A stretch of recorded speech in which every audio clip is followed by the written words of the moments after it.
வணக்கம். இன்றைக்கி இந்த கீரை கடையிறது எப்படின்னு பார்க்கலாம். தொய்யக்கீரை, இது காட்டில் பறித்த கீரை தான். ஃப்ரெஷ்ஷாக இருக்குது பாருங்கள். நேற்று பறித்தது, இன்றைக்கி கடையலாம். இது எப்படி கடையிறதுன்னு பார்க்கலாம். ஓகேங்களா? வணக்கம் ஃப்ரெண்ட்ஸ், வணக்கம். இப்போ என்னென்னு பார்த்தீங்கன்னா, கீரை கடையிறது எப்படின்னு பார்க்கலாம். ஓகேங்களா? கொஞ்சம் எண்ணெய் ஊற்றிக்கலாம். எண்ணெய் காஞ்சதுக்கப்புறம் கடுகு உளுத்தம் பருப்பு கொஞ்சம் போட்டுக்கலாம். கடுகு நல்லா பொரியட்டும். கடுகு நல்லா பொரிஞ்சிருச்சு. இது பாருங்கள், சின்ன வெங்காயம் ஒரு 1/4 கிலோ அளவுக்கு சின்ன வெங்காயமும் ஒரு 5-6 பச்சை மிளகாய் எடுத்து வச்சுருக்கிறேன். எல்லாத்தையும் போட்டு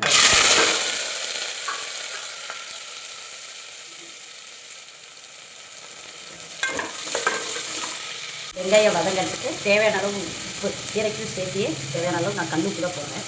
போட்டு நல்லா வெங்காயம் நிறையா போடுவோம். சின்ன வெங்காயம் போட்டிங்கன்னா நல்லா டேஸ்ட்டாக இருக்கும். சின்ன வெங்காயம் கொஞ்சம் நிறையாவே போடலாம். நல்லா வதங்கட்டும். வெங்காயம் பாருங்கள் நல்லா வதங்கிடுச்சு. வெங்காயம் வதங்கினா ஒரு 3 தக்காளி பொடிப்படியாக அரைச்சி வச்சுருக்கிறேன். தக்காளி 3 தக்காளியும் போட்டுடலாம். நல்லா வதங்க.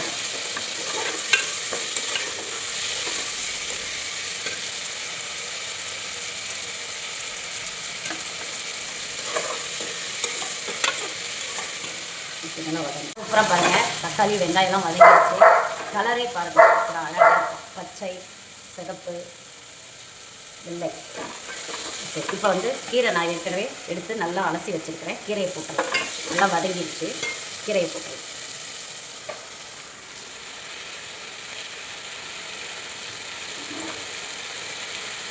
அதான் கீரையெல்லாம் போட்டாச்சு. நல்லா இது கூட சேர்த்து கிளறிடலாம். ஓகேங்களா? நல்லா கிளறி விட்டு கொஞ்சமாக தண்ணி ஊற்றி மூடி போட்டு வேக விடலாம்.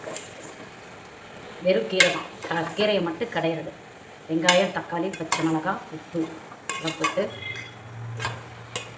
பாருங்கள். அவ்வளோ கீரை போட்டோம்ல, தெரிஞ்சிருச்சு பார்த்தீங்களா? ஓகே, கொஞ்சம் தண்ணி ஊற்றி வேக விடலாம். பாருங்கள், கொஞ்சம் நேரம் நல்லா எண்ணெயிலே வதங்கிடுச்சா கொஞ்சமாக எண்ணெய் தண்ணி ஊற்றி கொஞ்சம் நேரம் வேக விடலாம். கீரை வேகணும், நல்லா வேக விடணும். சூப்பராக வெந்துடுச்சு. இப்போ நம்ம கடைஞ்சிடலாம். கீரையை ரொம்ப நேரம் வேக விட வேண்டாம், சீக்கிரம் வெந்துடும். இப்போ நம்ம கடைஞ்சிட்டு காட்டலாம். ஓகேங்களா? பாருங்கள், கீரை கடைஞ்சாச்சு. சூப்பரான கீரை கடையல் ரெடி. இது பார்த்திங்கன்னா அலுமினிய பாத்திரத்தில் வச்சா கொஞ்சம் கடையிறதுக்கு நல்லாயிருக்குன்னு வச்சேன். மத்து போட்டு தான் கடைஞ்சேன். பாருங்கள், சூப்பராக இருக்கும். சூடான சுடு சாப்பாட்டுக்கு கீரை கடையல் சூப்பராக இருக்கும். ட்ரை பண்ணி பாருங்கள். பிடிச்சிருந்தால் லைக் பண்ணுங்கள், ஷேர் பண்ணுங்கள், சப்ஸ்கிரைப் பண்ணுங்கள், கமெண்ட் பண்ணுங்கள். ஏதாவது நிறை குறை இருந்தாலும் கமெண்ட் பண்ணுங்கள். ஓகே, ட்ரை பண்ணி பாருங்கள். Okay, bye friends.